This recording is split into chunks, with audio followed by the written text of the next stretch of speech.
Casual Diary Podcast, episode 358. Welcome to yet another exciting episode of the Cash Flow Diary Podcast, the podcast that teaches you insider tips, tactics, and strategies for creating leverage streams of cash flow into your life. Learn from top-performing entrepreneurs, business owners, investors, and thought leaders from across the globe as they share their secrets to success. Like what you learn on this and other Cash Flow Diary podcast episodes? Go to learninvestingnow.com and sign up to receive powerful tips and information that will help you succeed as an entrepreneur and investor. Now, here's your host, investor, entrepreneur, business owner, educator, speaker, author, and master facilitator of Robert Kiyosaki's cash flow game, Jay Massey. All right, ladies and gentlemen, welcome to another episode of the Cash Flow Diary Podcast. My name is Jay Massey, your host, and I'm glad that you are here today. Here's why. Because you guys know, if you've been listening for any length of time, that I've often said one of the things that I think gives certain entrepreneurs an advantage is to actually play an instrument or artists as well as athletes. I think we in those categories have a unique advantage. And that simple advantage is that 1, you've practiced, 2, you know how to fail, and 3, you know how to get right back up and do it again. And well, I have with me today someone who's likely to expound not only upon that, but so many more things as it relates to understanding the process of becoming something that you may not be today, i.e., you want to become an entrepreneur. You want to build that cash flow. You want to go from 7 to 8 figures or maybe 6 to 7 figures or, like Jay, I'd just be happy with any figures. Totally understood. But to make that shift requires all of us to change. So what does that mean? That means today you're going to be listening to none other than Thomas M. Sterner. He's the author of multiple books. The one you may know already is called The Practicing Mind. He's got a new book out called Fully Engaged, where you get to learn how to use the practicing mind in everyday life. He's been on many different places, from Fox News to Forbes. He's worked with high school athletes to senior executives. But what's important for you to understand today, he is the go-to person for what is called present moment functioning. And you're like, Jay, what's that? Well, we're going to find out together as we talk to Thomas M. Sterner. Tom, you there? I am there. Great. Totally appreciate you being there right now. So this being your first time here, I got to ask you the same question that I tend to ask everybody else the first time that they're here. Are you ready? I am ready. Fire away. Awesome. All right. I tend to look at today's entrepreneurs a lot like yesterday's superheroes, Batman, Robin, Wonder Woman, etc. And I think entrepreneurs and superheroes have a ton of things in common. Chief among them is that, occasionally as entrepreneurs, we envision ourselves, we actually do get dressed up in tights and capes, but we go around using our special skills and abilities, improving the lives of our customers with our products and services. Also, like superheroes, entrepreneurs have a beginning. If you think about Spider-Man, for example, he was originally just a college student, taking photos for the paper, trying to make the ends come together. And one day he gets bit by a spider. Special ability happens, and he has to choose how he is going to use it to improve the life of people around him. Now, my question to you, sir, is, before everything that you're known for, be it The Practicing Mind, The Fully Engaged, your new book, which, is doing well and all of those great things, before being on television, before all the work that you have done, my question is who is Thomas M. Sterner?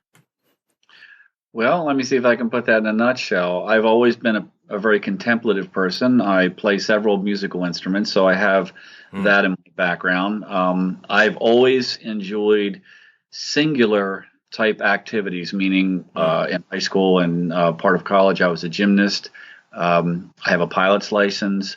I am very much interested in golf, particularly from the mental end. But one of the things that I like about golf is that everything is up to you. I mean, you practice, you deal with all the stresses on the course.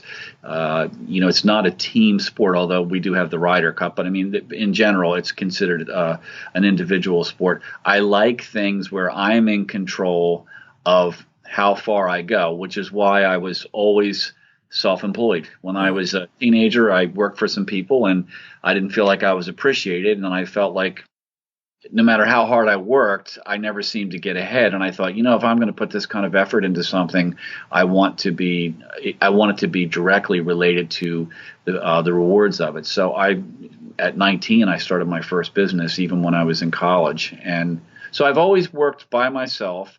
And besides that, the jobs that I've had have all been very singular, meaning I was a piano technician, a concert piano technician, a concert piano rebuilder for over 25 years. And my day was spent pretty much in solitude.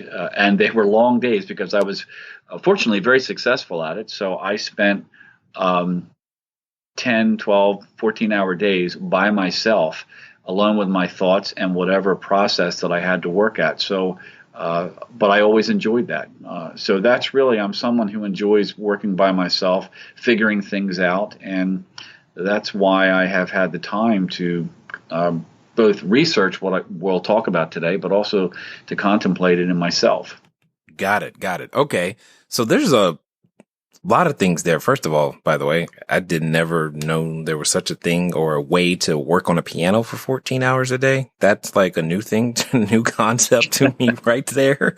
Like, what could you possibly do to a piano that requires 14 hours a day of work? But clearly there's demand. And that's what I like about entrepreneurship. You just never know what you're going to learn when you ask the question. But let me ask this. You said several musical instruments, gymnast, pilot's license, golf. You mentioned the number of things. Someone listening might go, wow, is this guy like 90? How on earth does he have time to get good at and do these and explore all of these things? That's something that's been said to me over and over again.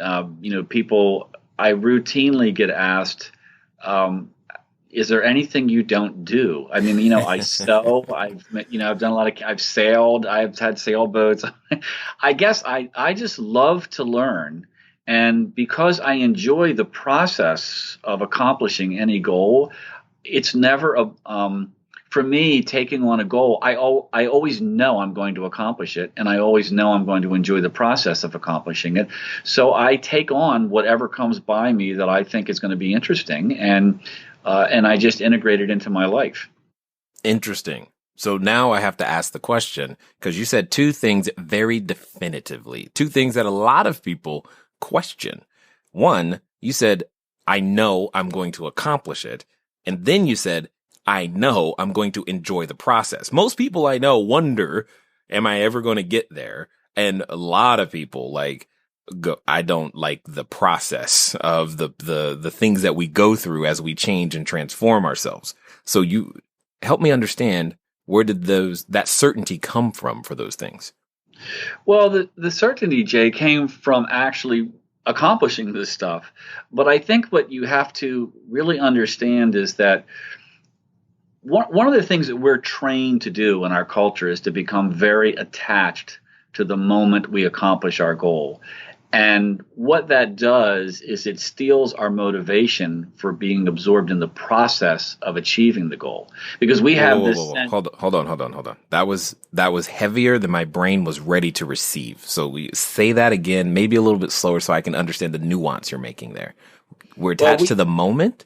Yeah, we become very attached to the moment that we accomplish the goal. Now, that goal may be acquiring something or accomplishing something. Mm-hmm. And when we do that, it immediately puts us at war with the process of achieving it, because we have this sense of, I'm incomplete where I'm at now, and this feeling I'm experiencing is not going to go away until I cross the finish line. I see. And so then everything in between there becomes, we have a tendency to experience as a sense of struggle, because we're constantly measuring, well, where am I now on the ruler of here to the goal? Where am I now? I've got to get to the goal. And we completely lose the experience of achieving the goals, which ironically are what make the goal such an experience of joy. I mean, if you look at somebody running a race, It only takes a second to cross the finish line.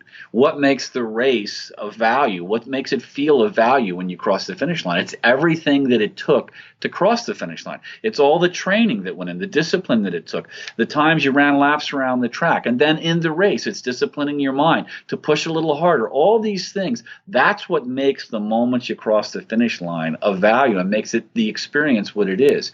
If I just drew a line 2 feet in front of you and said, there's the finish line, go cross it, it would mean nothing. It's the experience that we go through to actually have that moment.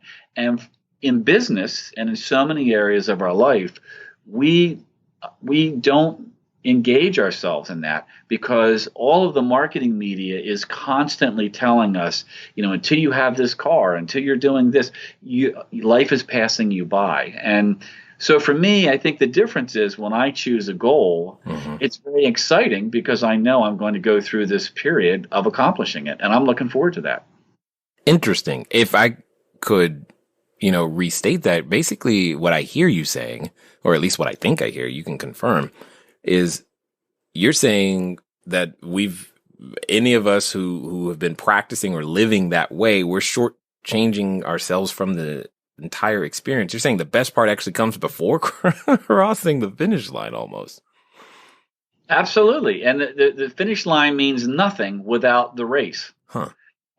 So I think that, but again, that whole mindset is fostered in us from the time we're children. I mean, I have done talks at colleges where it's to try to teach the kids to enjoy the process of educating themselves instead of just get the grade, but aren't we taught that from a very early age? It's the grade. I mean, we get these things where people say, just do your best, but that doesn't mean anything because if you get a D, they don't want to hear you did your best. They know you didn't do your best, because you wouldn't have gotten a D if you did your best. So that's what I mean. We're constantly this idea of the end result is what matters. And the process of achieving it is just something you have to go through. And when we break out of that and we begin to focus on this moment right now and absorb ourselves in this process, all of a sudden, all of that drops away. And what's interesting is that all of the studies we've done in sports psychology and all these other peak performance studies have shown that we operate at our highest level when we are completely absorbed in the present moment. And our experience of what we're accomplishing is completely different. Yeah, our experience goes way up. And what we do is, as I've said many times, is we accomplish more in less time with less effort. And our experience of accomplishing it is one of contentment. Anxiety drops away because you always feel like I'm where I'm supposed to be. And why are we more productive then? Well, for one, we have access to our total consciousness because our brain is only working on what's in front of us. And so our thoughts thin out. All these things begin to happen. And it's so far removed from where we are in our culture, where we're overstimulated through digital media and the constant attachment to what's going to marketing and media and all those types of things. And so there's interestingly, someone pointed out an article that was in USA Today recently, and they've done these studies to finding that, and I've been saying this for a long time, that our ability to focus is dropping and getting shorter and shorter and shorter because we're not asking our brain to do that. We're asking our brain to do all these things simultaneously and not focus on one thing at a time. And the article stated that these studies have shown that our attention span has been dropping, and at this point it's below that of a goldfish for the average person in terms of how many seconds we can actually stay focused on one thing. And it's not very long. It's, I don't know, 8 or 9 seconds, something like that, which is pretty pathetic. And it's going to get worse unless we really start to pay attention to correcting this and taking our brains in a different direction. Did you say less than a goldfish? Less than a goldfish. Isn't that really sad? We're in trouble on this podcast already then. All right. So with that being the foundation, let me ask this question, because maybe this is what you're saying, because I'm thinking about, a number of people either in the Cashflow Diary community, a number of people who are listening right now, a number of people, because we make these decisions at times that say, hey, I'm going to go become this new thing. I want to start this business, but instantly or often a sense of overwhelm or can hit because there's this process and feeling of uncertainty, so to speak, which is usually not tied to anything that you said about enjoying the process. So how does one begin to associate, realign these associations such that when it's like, hey, I want this goal, and be able to go, all right, I get to go learn. How does that happen? How do we make that change? Well, the fundamental thing that has to happen is you have to change the way you think in order to change the way you experience. And you can't change the way you think if you're not aware of what you're thinking. And most people are not aware of what they're thinking. Their mind is producing thoughts all day based on what is stimulating them. And as that is happening, they're just completely absorbed in their thoughts. And they experience all the emotional content that goes with that particular thought. Our mind is a problem-solving machine, and it's very good at it. The problem is that if we don't give it something to work on, it will go looking for something. They talk about this in sports psychology. They call it, going into search mode. And so what ends up happening is the mind gets bored very easily with the present moment, so it wants to run out. And I think part of that is stimulated by the fact that we have way too much on our plates. So the mind wants to go out. When you're working on like a report or something, your mind's saying, okay, well, you got that covered, so I'm going to go run out here and start trying to figure out what we're going to do with this and that and this and that. And so there's all of this internal dialogue that's going on and all this calculating that's going on, and you have very little access to what is actually your actual computational ability. But getting back to your point is that the starting point is we have to become aware that we are not our thoughts, that we are the one that experiences our thought, and that once we begin to become aware of that, we can begin to decide what thoughts our mind is going to produce. And when you do that, then you can make decisions on what you're talking about there. For example, we tend to, when we feel like we're struggling, okay, I want to be an entrepreneur, and then we step into it and we're like, oh my gosh, I feel this is overwhelming. When you have that feeling, and that's just a feeling, we can label it struggling, but it's just an experience of a feeling. It's an indicator to you that you are up against a personal threshold. And that means that you are busting through a personal threshold. You're right up against there. The things that you already know how to do, the situations that you're very good at dealing with, you don't notice because you're a master at them. It's when you get up against a situation that makes you feel like you're struggling, that's when you know, oh, this is my opportunity to push forward. And you're not supposed to know everything that you have to do in order to master that situation the first time through. You're in a place where you're gathering data. And if you can just begin to see the situation that way, it completely changes your experience of that moment and also your ability to perform in that moment, because you don't have all this background noise of anxiety and judging and overthinking going on, because you look at the situation very objectively as it is, and then you begin to control your thought, and you can learn to enjoy that situation, because you can say, this is my opportunity. I'm up against the threshold here. I'm up against a personal, here's my chance to have a personal best, as they say in track, just try to get a personal best. Here's my opportunity. That's why I'm feeling this way. And when you can separate from that and see it from that perspective, your experience of that completely changes, and it really does empower you. Interesting. So you said something there that I just want to make sure that people heard, because you said, we're not supposed to know everything your first time through. Why do we feel the opposite? I think we're just misled to feel it because, again, it's because we're taught that until we're not taught mastery in our culture. If you look at just what the way that commercials are what are played in front of our eyes all the time, it shows the guy driving the $50,000 sedan. It never shows him working his way up to buying the $50,000 sedan. I mean, I look at sailing magazines and they show these people that are in their late 20s sailing on these $750,000 boats. Like how many people like that are out there? But I mean, the concept, and like even if you go into the beer commercials, like the old Miller time, it's like nobody's working; they're all walking off the job to go have a good time. Like it's always the climax that is being put out there, and the concept of working for things is not promoted to us, and that's why I think that we have this feeling of life is passing us by because we haven't accomplished this idea that we have. And they see this more and more with the younger people that are coming up, is they're so impatient, quote, for success.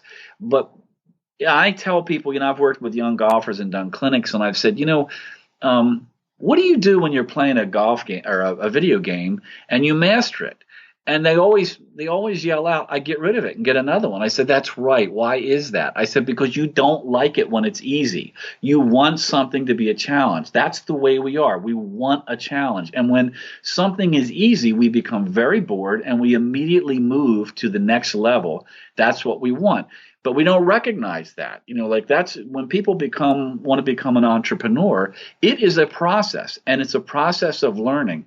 And in the beginning of any process, the one thing you have to understand is you can't have all the data that's necessary to make all the decisions because you don't have the experience. It takes going through certain situations over and over again to really accumulate the data to begin to get experience. I mean, that's what we always talk about. We want to work with somebody who's been there before. Why is that? Because they already know the answers because they've been there before.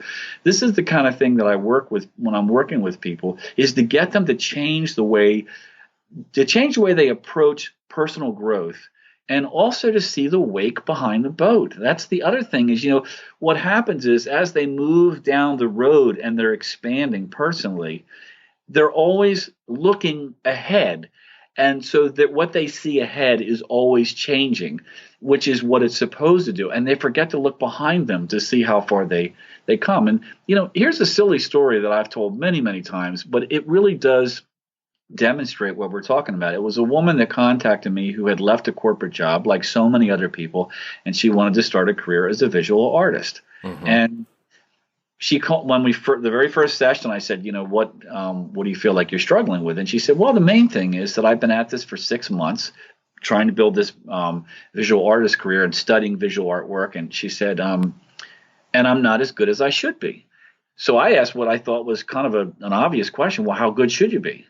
And it stumped her. And she said, I don't really know. And I said, well, if you don't know how good you should be, how do you know you're not better than you should be for somebody who's been doing this for 6 months? And she said, I never thought of it like that. I don't know that either. And I said, well, if you could do all the stuff that you know now, all this information and skills that you've acquired now, I said, if you had them 6 months ago, would your perspective have been that you were really good? And she said, oh yeah. I said, so it's not that you're not moving forward, you're not expanding, you are getting better. What is changing is your perspective of how good you can be, what your capabilities are. I said, that's changing as you move down this road of learning and skill building. And I said, isn't that always going to be the case? So learn to look behind and see the wake, and learn to be content with the fact that you are growing in every minute that you're working at this. These are the kind of perspective changes that you have to make default. You have to teach people for these to be their default reaction to situations, so they lose this sense of a feeling like they're struggling in this moment. Interesting. So then that would also apply to the concept of what you said earlier, that I'm feeling these things because I'm up against a personal threshold. So for example, I know for myself, I was actually just having this conversation with a group of friends last night, that one of the things that always has consistently been a challenge for me is the concept of planning an organization. My default is, okay, let's get it done and just start, before I step back and plan any strategy, etc. Fortunately, I can surround myself with people who do that, but I still think there's a level of that I need to grow to myself. With that being said, I've purchased more planning systems than I care to admit, and have tried to become that more and more and more, but it seems to be this personal threshold. And I've been thinking about it again, going, but I'm not exactly, I'm trying to put that in the framework of what you're talking about so I can maybe enjoy the process and experience something completely differently than what I have before. So as a real example, help me put that into perspective, or have this perspective change that you're referring to. You know, it's funny. Perspective changes come in many different forms at many different times and for many different reasons. Hopefully, you've had more than one perspective change as you've continued to listen, and we definitely appreciate that. But here's the question.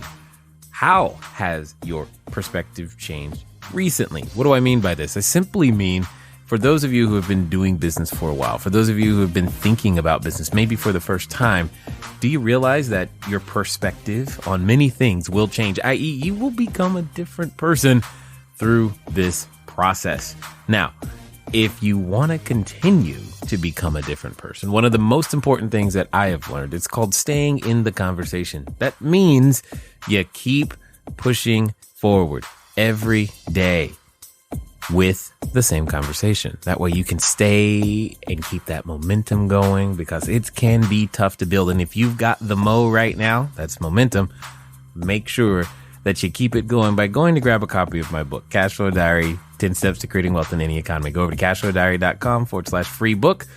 Now, let's get back and hear the rest of this story. Well, if I was talking with you on a weekly basis, for a couple of weeks, I would have a better handle on everything that you've done. But one of the things, you clearly have gathered a lot of information about what doesn't work.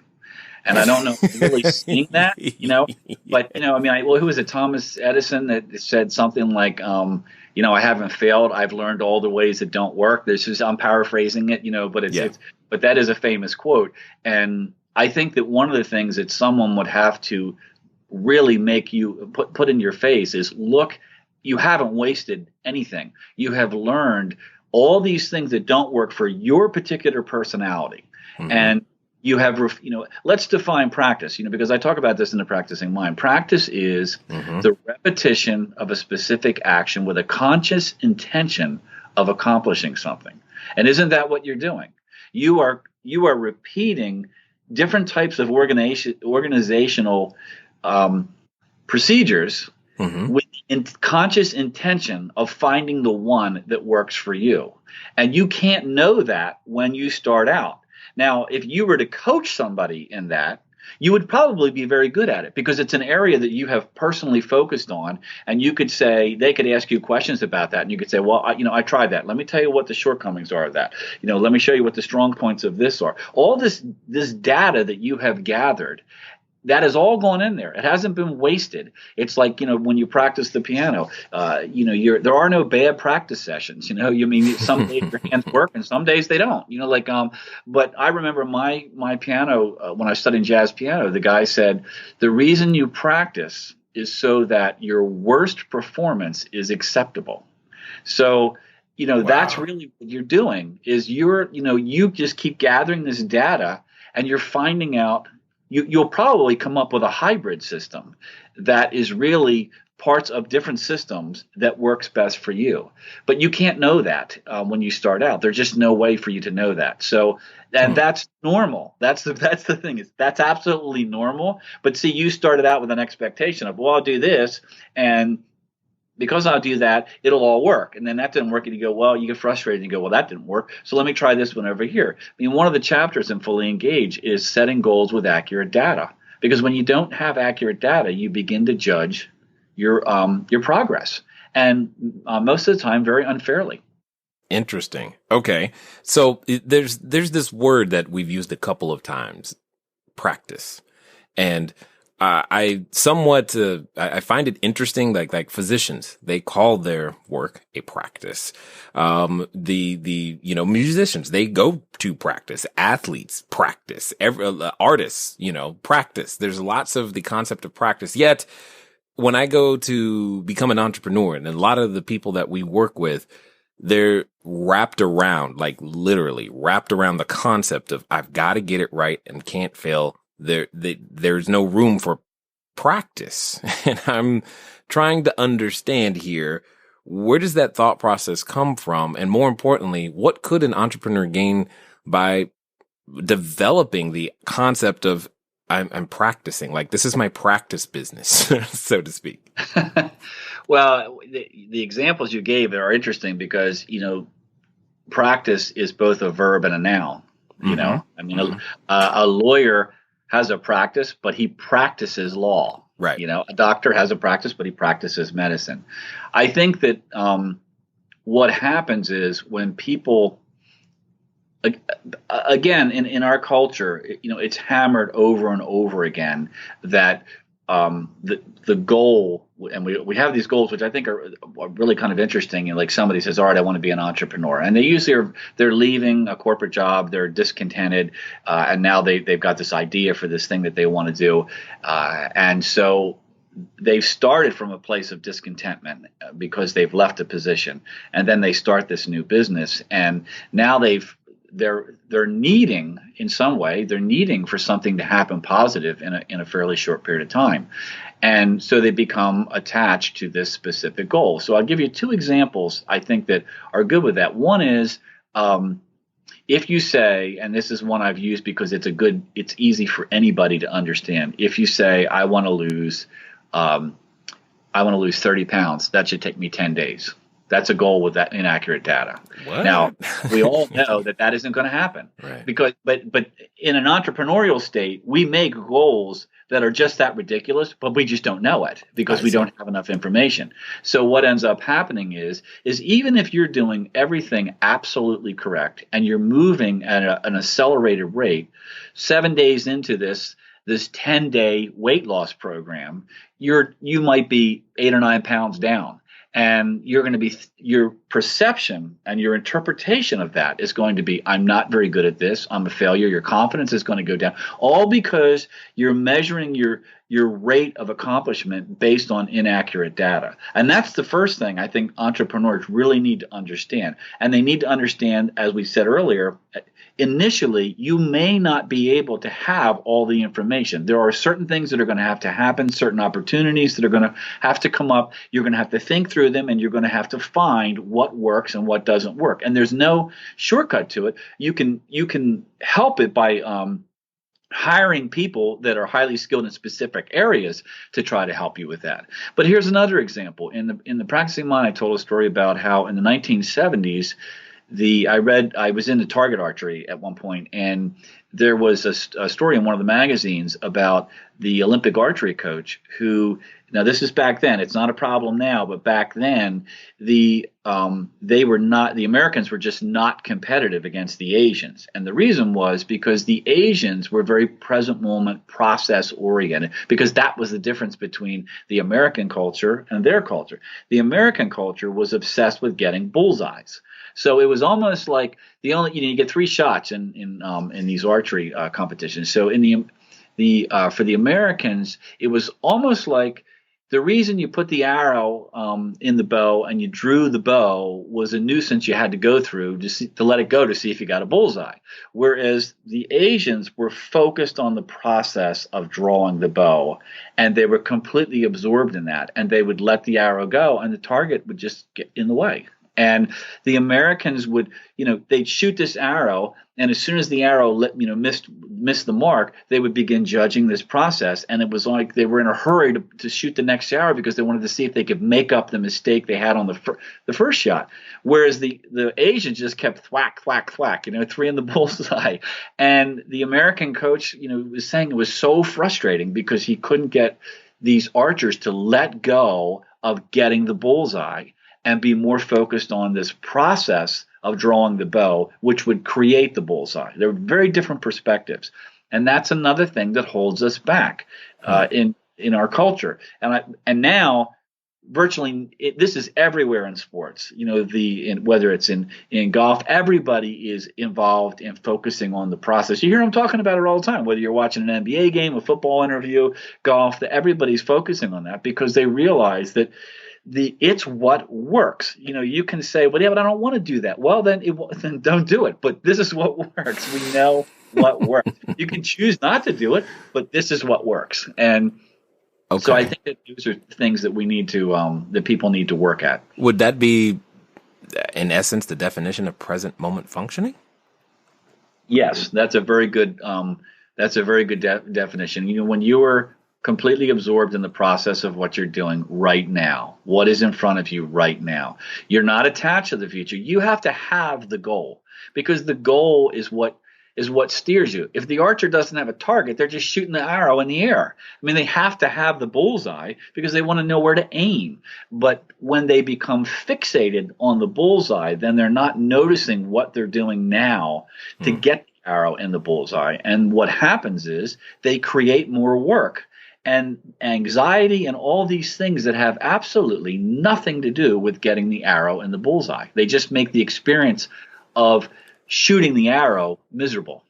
Okay. All right. So having practiced many different things myself, from a free throw shot to handwriting to my own music creation to business to all kinds of different things, one thing I do know for certain is that occasionally, yes, we get discouraged. I get discouraged from the things, not seeing these results like you're talking about. And that can cause one to disengage from that particular, activity or saying, you know what, maybe that goal just ain't worth it no more.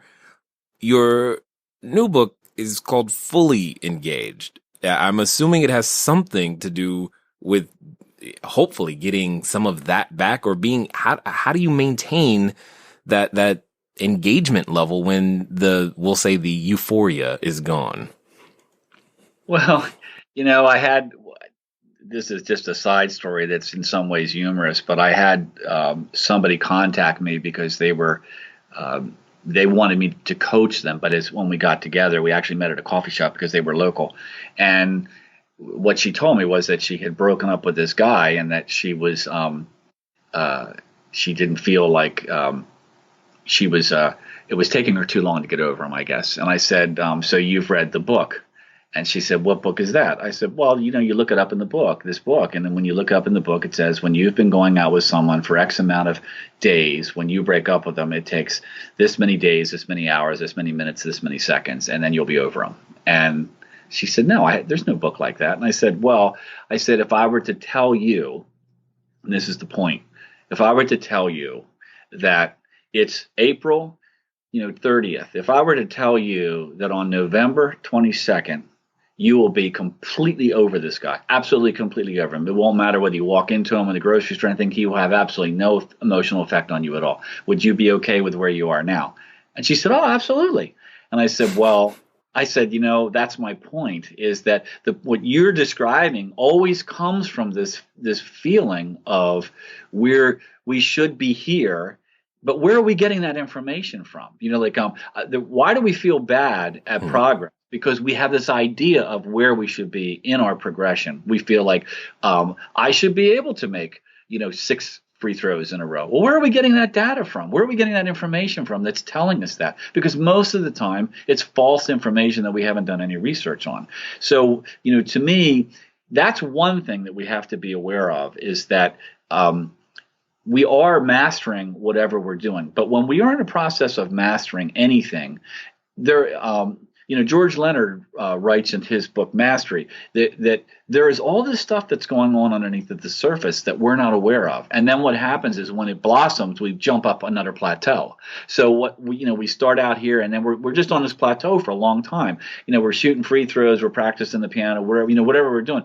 And anybody that has done sports or anything like that has experienced that, where it feels like there's this time frame where they just don't feel like they're getting any better. And then there's a point where all of a sudden they have this performance that kind of blows the gates off, and they're like, where'd that come from?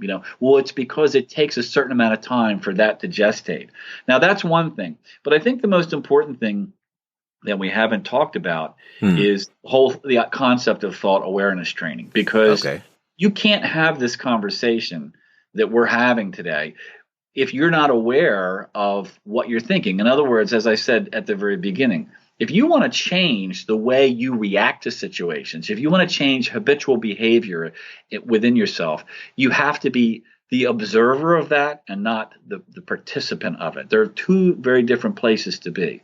And the only way that you can do that is to learn to be separate from the thoughts that your mind is creating, because your mind is the one that's making these habitual decisions and behaving in this way. So you need to learn to be separate, to be more of an observer of what that's going on, so that you have the opportunity to say, you know what, I'm standing at a fork of the road. Right now I'm at a fork in the road, and I've got two ways that I can go. I'm experiencing this feeling like you were just discussing, like I'm feeling like quitting. I'm feeling like this goal is, I've had enough of working at this goal. That's a fork in the road. Now, you can go down the left, and if you can recognize, you know what, I've gone down that road many times. I know where it leads, and it's not a happy place. I'm not going to feel good tomorrow if I make that decision.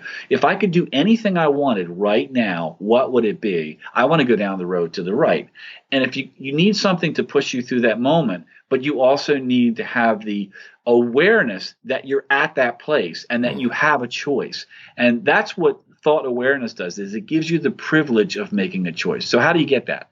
Well, there's only one way that I know, and that's through a process of just sitting still every day for 10 minutes. It doesn't take long. And either just sitting there, you can call it meditation. They're all just labels. Sit there and just watch, close your eyes so you don't have any visual stimulus, and put yourself in a place where the phone's not ringing and people aren't walking into the room and asking you questions. And just sit for 10 minutes and watch yourself breathe, or just recite a phrase. I am successful. I don't care what the phrase is. Just not something that's real long. And just recite this phrase and try to bring your mind onto that task. That's what you're going to do. I'm just going to recite this phrase. I'm very successful. I'm very successful. In your head, you're saying it. You're not saying it out loud. Or you're just watching your body breathe. Now, what is this going to do? Well, it's absolutely incredibly. It's just amazing what this does. And it does it very subtly without you trying, and you can't stop it from happening. What will begin to happen over a period of time, weeks, several, it just depends on the individual and how active your mind is. But you will begin to separate from your thoughts, and you will start to become the noticer of your thoughts. And you will really begin to notice this. This is interesting. I'm having a frustrated thought. There's a big difference between noticing a frustrating thought and being frustrated. People say, well, how do I get more patient? Well, you got to notice when you're being impatient, and you can't do that if you're just being impatient. So you'd have to notice when you're having an impatient thought. There's a pull. I'm having a pull towards being impatient. And they're very different places to be. And it's very powerful when you begin to develop that. You begin to be in control, and you have these choices. And what will happen when you do this is that let's just say you're following your breath.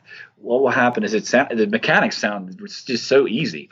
Unfortunately, it isn't. What will happen is you'll sit there, your eyes are closed, you'll be just watching your body breathe. The temptation is to try to control the breath. You'll think like, well, this would be better if I took deep breaths. Don't do that. Your body knows how to breathe. It's so interesting that, when we start to pay attention, we start to try to control and just let it go. Just let your body breathe and just pay attention on the inhale, full attention. Watch your body inhale, watch your body exhale.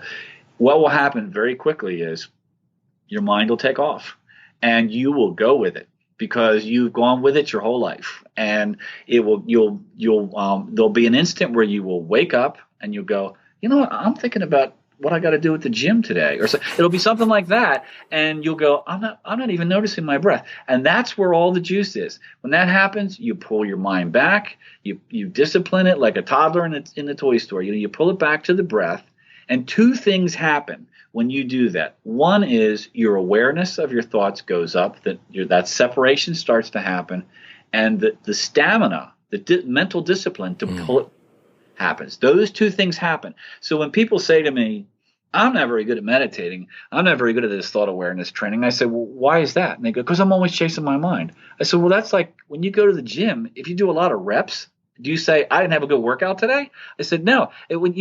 Every time you do a rep, you're gaining.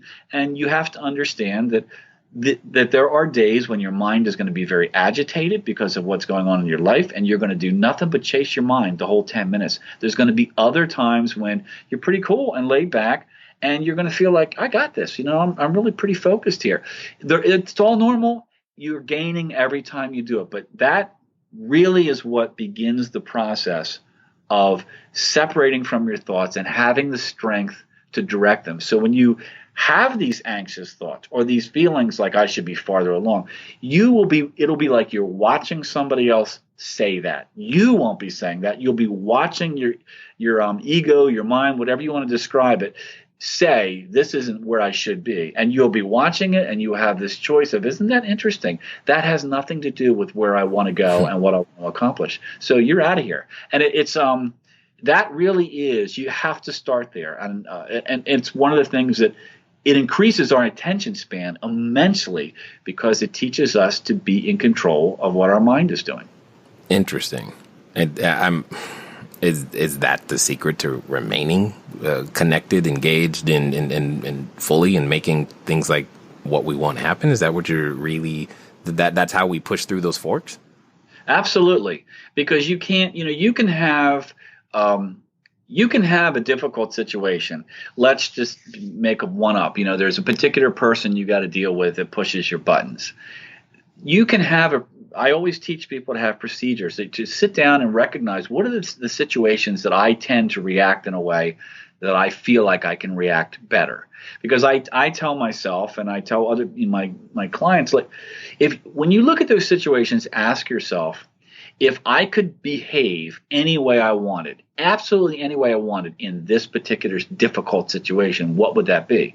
Because most people don't even know that. They don't even know what it is. Like they just react in the situation. But if you say, okay, I got this person that comes in and gets in my face, okay, well, when that happens, if you could react any way you wanted to that person, what would that be? Figure that out so that you're not decision making when you're in that situation. Know what you want. And then you come up with a procedure for that so that when the person comes through the door, that's the trigger. That's the trigger to execute the procedure.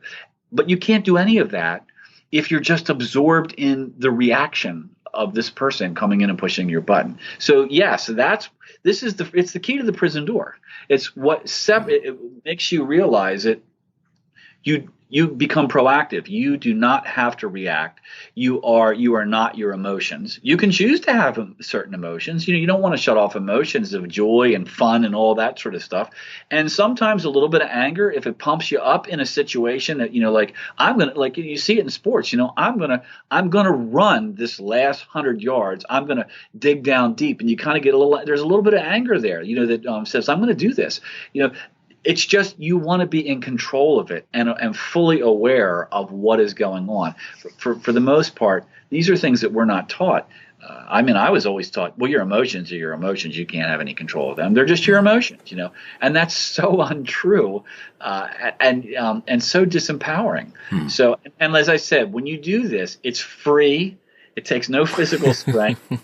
Anyone can do it, and you can't stop the unfolding and the power that it will give you. It's just a natural result of doing it. And the only thing you have to learn is don't judge your practice. That's what people get into. Like they do it like they do everything else. Like, I want to have a still mind. My mind isn't still. I'm not very good at this. No, nobody, the yogis in the Himalayas don't have constantly still minds. That's why they work at this stuff, but they accept it. It's just the nature of the mind. So what you're doing is building awareness of what the mind is doing, and that gives you the opportunity to make a choice of this thought that is starting, this thought that is beginning now is taking me down a road that I know is not where I want to go. I'm not going to accomplish my goal. So you were talking about shooting free throws earlier. Yes. I've used the analogy of a free throw, a guy shooting free throws. He sets up, he shoots the free throw. Now that it's unfolding, it's short, it's long, it's left, it's right, or it goes through the hoop. He watches that, the ball comes down, he gets a second shot. Now, if he misses the shot and he slams the ball down, and we really needed, this was a 2-shot free throw, we really needed that. All that discussion, all that thought, all those thoughts that are being manufactured, they not only have nothing to do with putting the ball through the hoop the next time, they actually diminish his performance, and they make his experience of shooting the foul shots terrible. And that's what I'm saying is, That doesn't work. We know that doesn't work. I don't know how to make it any more clear. We know it doesn't work. So what we're talking about here is let's use what works. We've done all these university studies and everything, and this stuff has been around, Jay, for thousands of years. We know this is how we get to our highest level. So let's embrace it and engage it so we can start using it in our life and so in our businesses and in our family life and all those things. Indeed, indeed. Here's what I have learned, that I think we have covered like 1/10 of 0.5%, if that, on this subject. Because the more you keep talking, I'm just like, man, there's a lot here. There's a lot here. So for those that are feeling like me, or those that want to find out more, what's going to be the best way for them to track you down, find out more what you're up to, maybe even get a copy of the book and begin their practice of these things, so that they can get better? Well, they can get a hold of me. They can go to tomsterner.com. It's just TOMSTERNER.com. They can email me at tom@tomsterner.com. And if they go on that site, it's a pretty simple site that goes out into, there is a site called thepracticingmind.com that was started about like 5 years ago that is basically about that book. I also founded the Practicing Mind Institute, which is just you can join for free. It's and there's articles on there and blogs that have been written about stuff that I've talked about. I think there are some videos, but on the tomsterner.com site, that's really the home base, and there are recordings of like what we're talking about here. But like I said, there's access to my coaching page. All that sort of stuff is at tomsterner.com. Awesome. I definitely want to just say you've got an immense amount of wisdom and understanding here that I think more and more of us want to become masterful at understanding and indeed practicing. So I definitely appreciate you taking the time and sharing your knowledge, insight, and wisdom here with us today at the Cashflow Diary. Oh, it's been an honor. I have really enjoyed, this is a wonderful show, and I really appreciate you giving me the opportunity to be here. All right, ladies and gentlemen, you know what time it is. It's time for you to move at the speed of instruction. What does that mean? That means tomsterner.com. That means like I know, you've been doing a lot of the things that we should not be doing, and we need to be able to have these changes. What did he call them? Perspective changes. You like that. Go figure it out, because we can become better versions of all of ourselves, whether that's in your parenting, whether that's on the basketball court, or whether it's in business. The whole point is you've got something that you want to improve. And I think we're learning, just beginning to learn even, how we can make that happen. It's been fun talking to you guys today. I look forward to talking to you soon. Until next time.